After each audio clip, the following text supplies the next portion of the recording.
our panelists. So today, with this panel, at this time, we're going to discuss expansion. So, Jared, could you please tell us how you came to know Peace of Mind, but also how you have expanded it at your school, Hillcrest Elementary? Sure.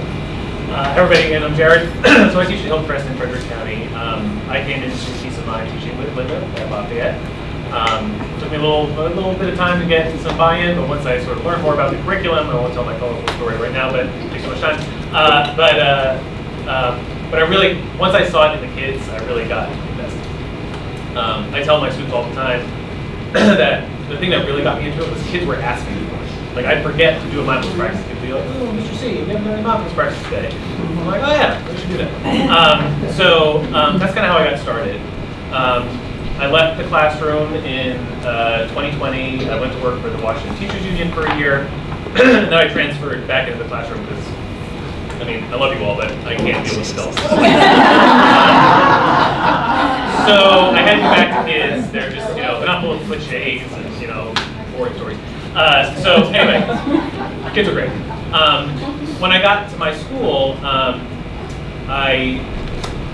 my principal and assistant principal were very much into social emotional learning. They brought a lot of, I don't know if anyone knows about conscious discipline. It's all about like the brain states. And so when I started hearing talk about this, I was like, hey, I went to my principal and I said, I got this thing called Peace of Mind that I used to do at my old school. And I'm always like cautious about that. Like, oh, at my old school, we used to like, okay, keep it down. But he was really into it. And he's like, yeah, give it a try. So that was cool. So I just started doing it. They have a SEL program in Frederick County. It's called PADS. I don't know if you've heard of it. It sucks, sorry, it's my opinion, but it's a giant binder, and it's like, talk about script, it's like every word is script along. Anyway, it's too much, it's too cumbersome. So I said, I have this other thing, it's a lot lighter and a lot more meaningful. So I sort of I did the PAD stuff, but I sort of padded it with Peace of Mind. We are lucky enough to have like a dedicated morning meeting time, which I would routinely go over, because whatever we had, the first year we had 20 minutes, and they broke it down to 10 minutes, and I'm like, I can't do anything. So first half hour of the day is just morning meeting. I sort of stopped using PADS this year. This is my third year at Hillcrest, and I really just use Peace of Mind exclusively. And sort of what I was mentioning earlier, a lot of things that happened was teachers would come to me and say, like, hey, Mr. Catapano, what are you doing? Like, oh, you've got such a great class. And I would just kind of show them the curriculum. I'd introduce small pieces. And a lot of it, like I said earlier, is a lot of like this quiet sort of quiet evangelizing, I guess. It's just sort of like when people ask you questions, don't just be like, oh yeah, I use this thing, it's cool. Like really talk about it and take their questions. I invited administrators, anybody wanted to come in and see our morning meeting. Anybody wanted to come in, I don't care. They one year, last year, it was like a cadre of principals who, you know how they do, all around the district classroom. They came into my classroom for a morning meeting, and specifically for this. And in the post meeting they had, my principal shared with me, they were just like blown away. Like, you have a class of this many kids just sitting quietly in a circle in the morning. Yes, it's not that complex. So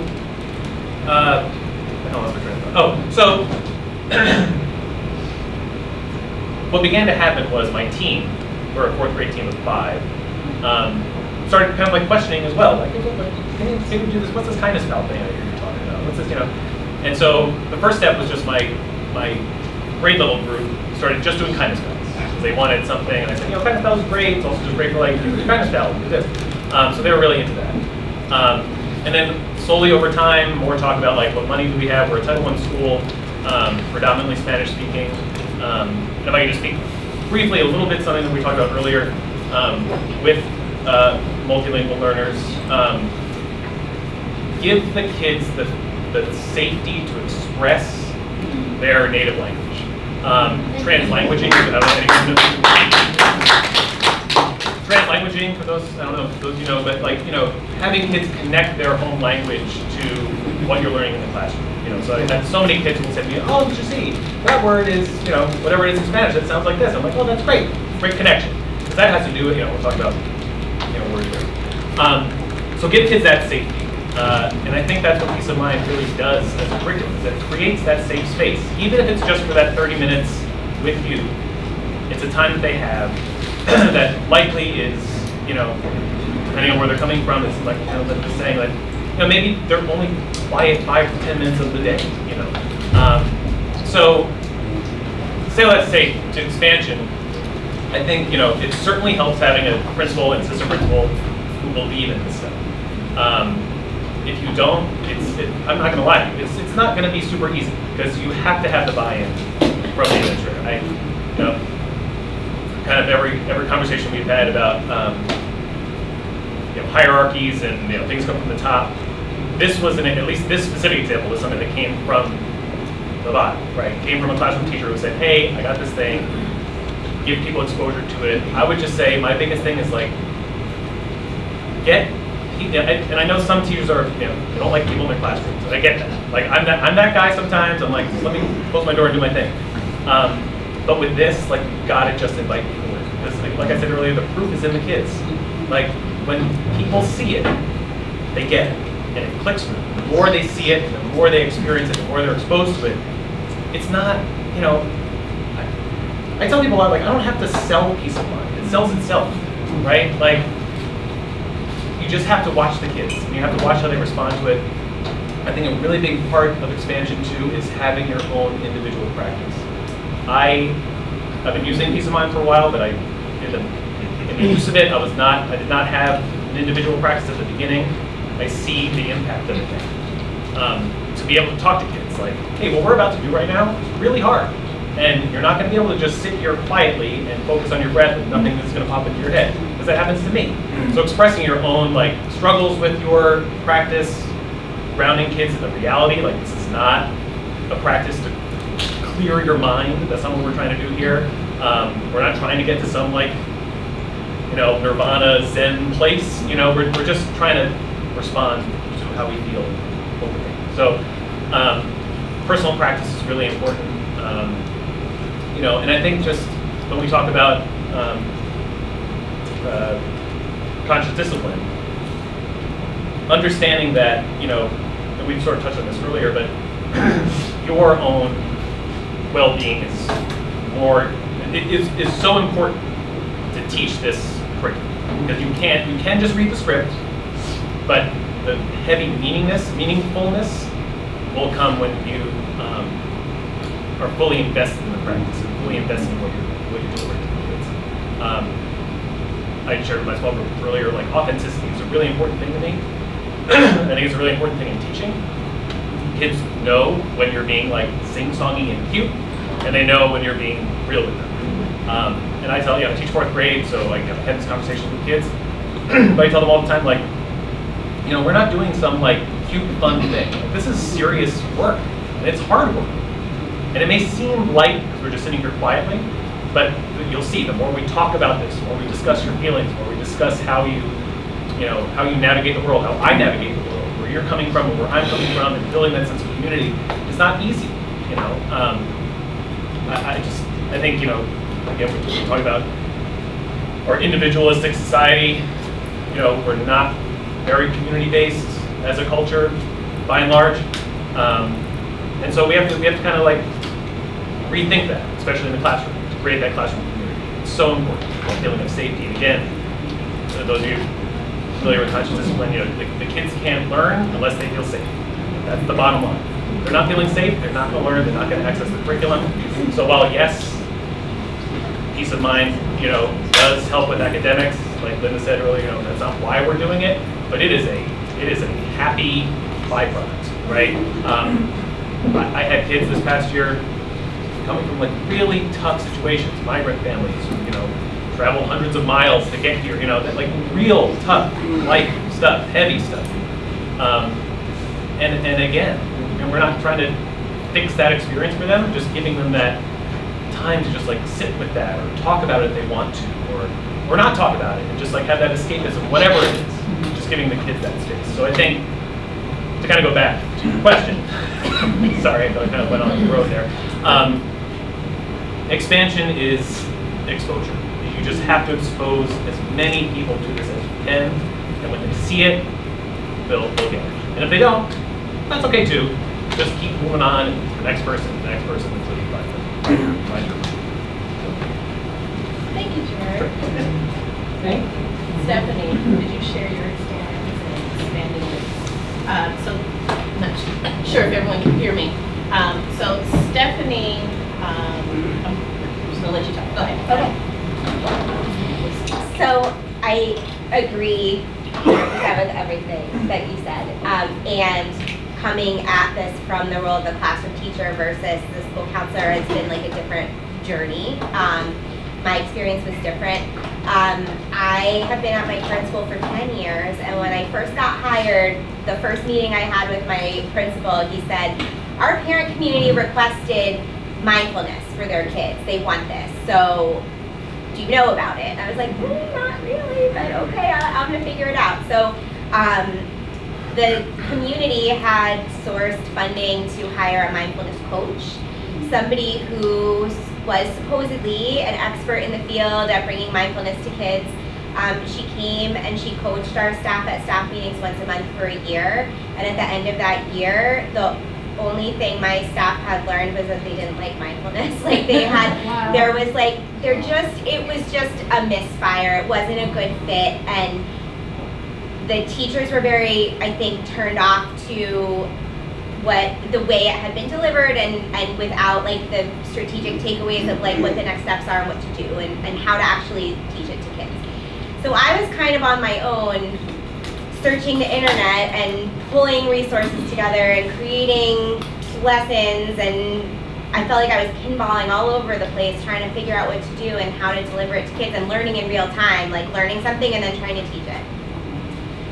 And I did that, and it was received well by the kids, by the teachers, by the community in the counseling lessons that I was delivering every other week for about 45 minutes. But that was only one of many topics that I was covering during those lesson times. And I many times said out loud, I wish there was a scope and sequence. I wish somebody had put together like how to teach this and the way to deliver it to kids.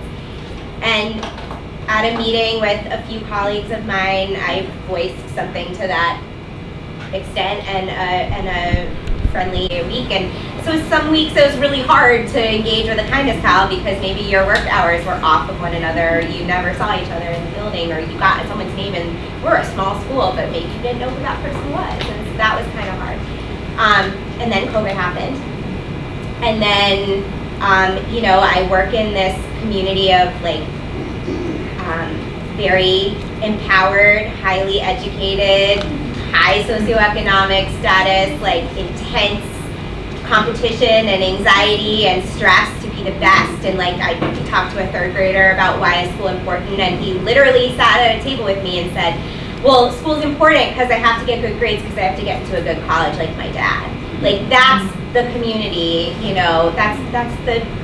that's the less positive part of the community. There's a lot of good that comes with a community like that. And we have kids that are dealing with anxiety and stress, and COVID happened, and we were fortunate in a lot of ways that like the academic impact of COVID wasn't, devastating to our community, but the social emotional impact was. And we suddenly had kids in crisis left and right, kids that didn't know how to engage, kids that were depressed and internalizing everything. And when we came back to school, they did not have the skills to self-regulate or to engage or to be available for learning. And you think about Maslow's hierarchy, and like they could not learn because they were not feeling safe, their basic needs weren't being met.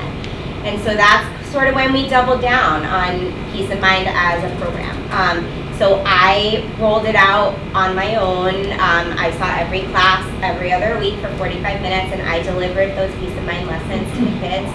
So in that sense, we were developing common language and common tools, but it wasn't really fully carrying over to classrooms. And we had built in the summer of 2019, with no knowledge of what was to come with shutting down schools, we had built a mindfulness space in our school.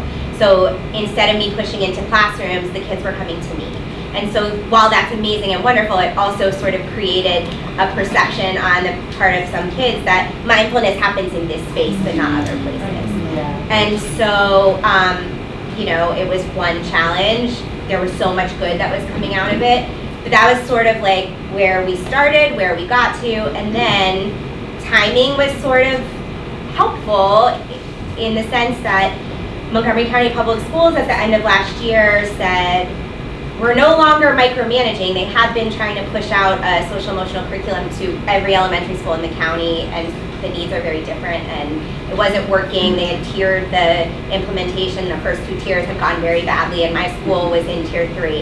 And right before we were supposed to get trained on it, and I was very upset about it because I like peace of mind. Peace of mind's working. We're seeing all the anecdotal results. Why are you going to make me do something that other people are saying is terrible when we have this amazing program?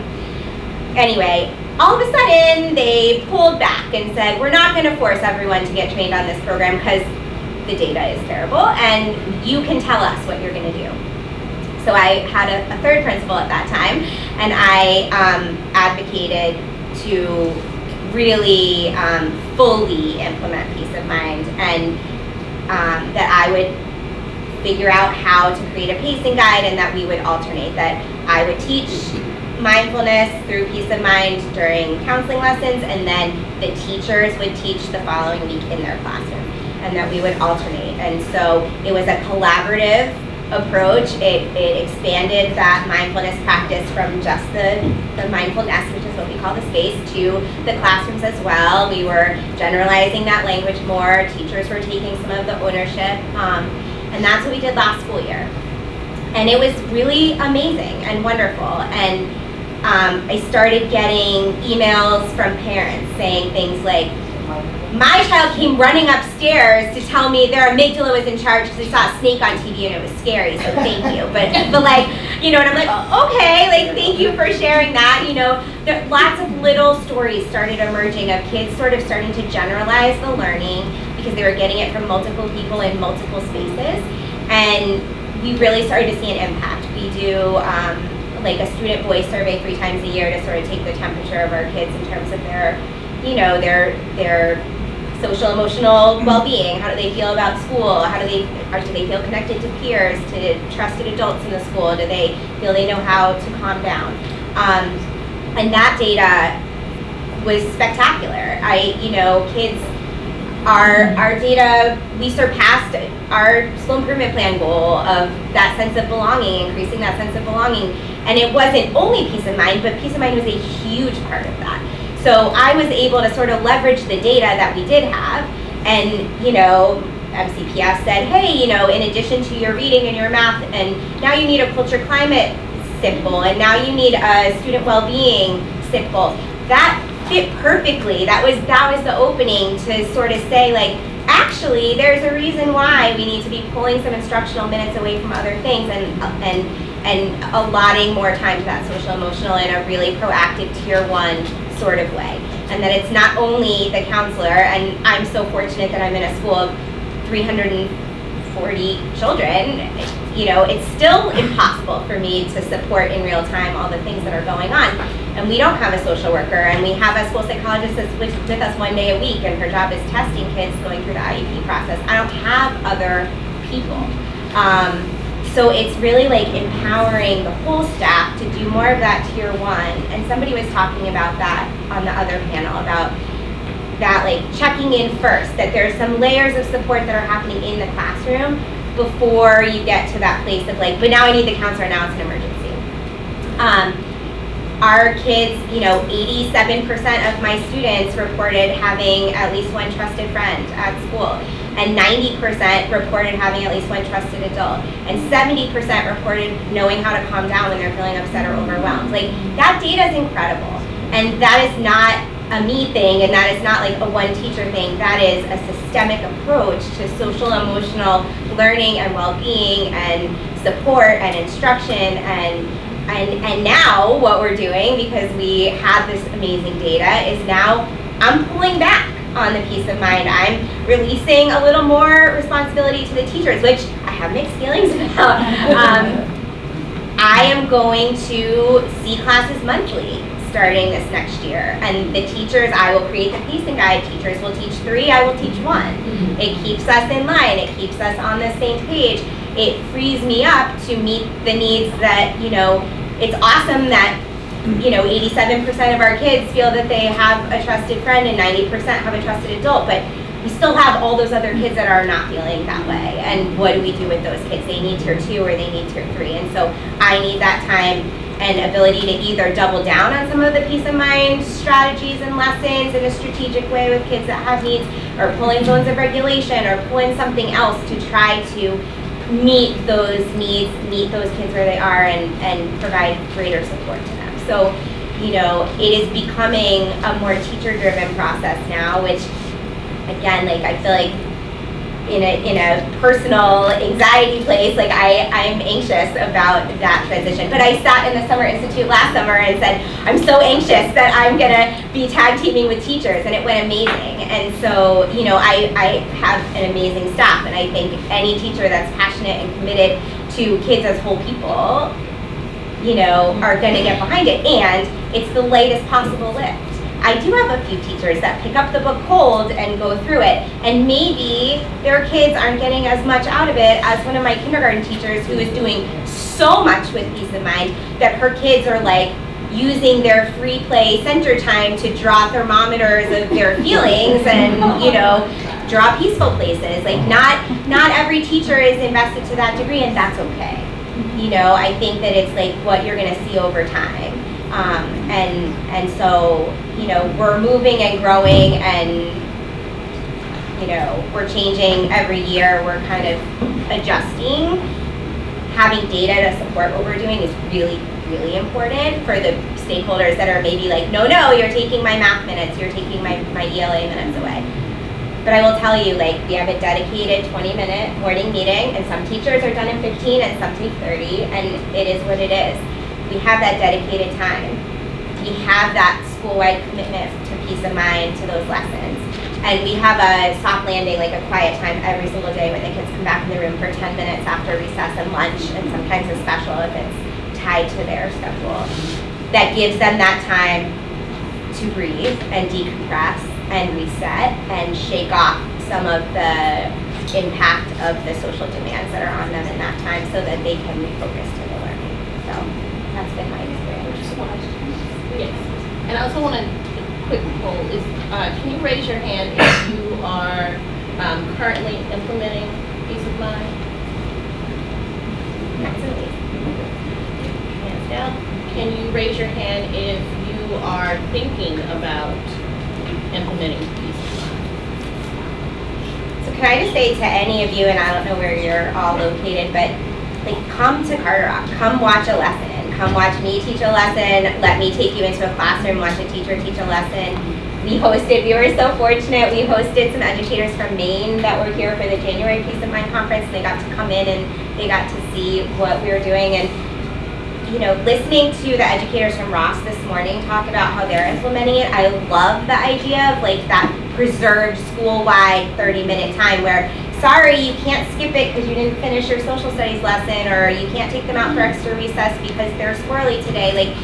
If it's, I think for the most part we're doing a good job of implementing with fidelity. However, having that dedicated school-wide time is really powerful. I think there's lots of ways, Cheryl and Linda always say, it's flexible and you make it work for what you have and what you need and where your team is in terms of energy around how to implement. But the fidelity piece, however you choose to do it, is the crucial part. Yeah. And there'll definitely be times when you are a one-man, woman-person band, and then you start building that orchestra, right? So giving yourself the time and the patience and the quiet strength. Yeah, having the quiet strength to do it and then allow others to see exactly what you're doing and how amazing it is. But I'll say I'm not quiet about it. As you can probably tell, I am very loud about how much I think peace of mind is amazing and everyone should use it and it's spectacular. And so any questions? Oh, yeah. I was going to say, I don't think it's as many mental health professionals in the room or what have you, right? But the ones who are in here, you know what it feels like to have somebody say, here, this is what we're doing, right? But this is the first time somebody handed me something and said, this is what we're doing, and it was like, oh, this is good, and it's 33 lessons, so it's something you could just, it can guide you through the year. It's not heavy, it's not too much to go through and pick out. It's just so digestible for the students and for the adults. I would say it's a no-brainer. Like, you shouldn't even. You kind of touch on families, but I would love to know more about, I told my daughter about when I do meditation and I breathe, and when I get really upset, she goes, Mommy, take a deep breath, and you're like, this is like, you told me, so she's teaching me, and it's fascinating because she said it. So I want to know about the families, because again, mindfulness is not in these cars, in these programs. Yeah. It's how we are empowering the community and how these kids are going home and advocating for when I have a minute or I have a moment, I need this. What are you hearing? What are the communities sharing with you? That's a good question. I'm So, curious. where I am, family engagement is difficult for us. We have a lot of families who are working 2-3 jobs, single mothers, like I said, migrant families living in households with multiple families. So we have not heard much from the community quite yet. We haven't really presented it to the community quite yet. I do tell my kids all the time, like, go home and tell your families what we did here today. Like, go home and talk about the mindfulness. Go teach somebody fireworks sprints. Like, go sit with your little brother or whoever. And there are kids who will come to me and say, oh, my little sister was screaming, and I said, Mom, let's all sit down and take a breath. And my mom looked at me like I was crazy, but we sat down, you know what I mean? So those moments happen. I think making the kids do that is a little too much of a lift for them. It's a little unfair. So part of that work, I think, from where I'm coming from, again, it's just more exposure. Like having families come in when they can, having meetings to just talk about what we're doing. I think that kind of exposure is just great. And just to add on to that too, I'll say something lovely about the piece of my curriculum is that there are parent letters that are available that are already done for you, and they are translated into Spanish also. And so being able to send those, that's an area of growth for me for this year. I would often get in the weeds and forget and realize, oh, we're on Unit 3 and I only sent the Unit 1 letter. But that sort of thing is helpful. In terms of community and parent engagement, it's very different between your community and mine. I am hearing from parents. I'm getting emails. I do always say, go home and teach somebody in your family, or do this with your dog, or do whatever. But also we did a community mindfulness night for the first time this past year. We held it in January. And so the way I marketed it was, kids, come be the experts and teach your parents how to do mindfulness. And so we had 8 rotations, and I had staff, manning each table, but really it was the kids would show their parents, this is mindful coloring, this is what you're supposed to do. This is feather breathing, the kid was in charge and the parent had to go along. As a driving facilitator for Peace of Mind, have you had a moment to reflect that this curriculum, this paradigm is in a unique place to push the mindfulness, push the lockstep strategies that you're teaching, so everyone, no matter what walk of life you're on, no matter what culture you're in, that there's an emotional clarity that they can address some of the chaos we see as adults in society, in culture, in politics. Peace of Mind is in a unique place. Are you ready to drive it further so we can create a different shift in society today? Well, that's a Linda and Cheryl question. But I will say, including parents in it, whenever you do get parents in the building, starting with a mindfulness moment, we started doing that at back to school night. Every teacher started with a mindfulness moment. When our principal welcomes the community before they go to classrooms for an event, I lead it with the community. The parents are getting little tastes of it too, and I think that is that. Then they're oh, that's what my child was talking about. And that's really good. I stole a phrase from Linda. I tell my kids, this is world changing. So I tell my kids, do you want to change the world? Do you like how things are going right now? No, me either. So I'm here to change the world. We're not here to just do deep breaths. We're here to change the world. And that's what I tell kids, and it empowers them to say, oh, this is something that I have control over. My teacher's not making me do it. I have control. And so giving the kids that control now is Biggest hit. It is. So, if we can thank our